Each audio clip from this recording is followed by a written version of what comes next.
નહીં, પણ આપણે એક પ્રયોગ સુધી તમને પહોંચાડવા છે, એક વિજ્ઞાનના સિદ્ધાંત સુધી તમને લઈ જવા છે, એટલા માટે આપણે આ પ્રયોગ કરીએ છીએ. અને બીજી સાઈડ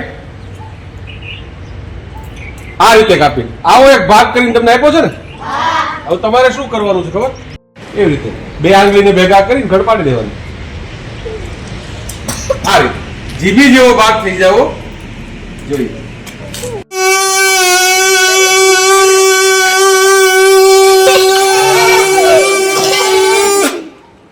શું થયું? આની આપણે લંબાઈ ઘટાડીએ. લંબાઈ ઘટાડવાથી અવાજમાં શું ફેરફાર આવે છે, શું ફ્રીક્વન્સી આપણે સાંભળવા મળે છે, તમારે જોવાનું છે પહેલા. બરોબર? જોજો.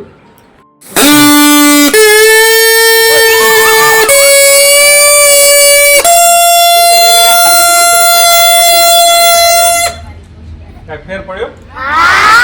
છો કે વાગે છે એની પાછળ વાઇબ્રેશન, કંપન, ધ્રુજારીને કારણે આ વાગે છે. શેને કારણે વાગે છે? ધ્રુજારીને કારણે.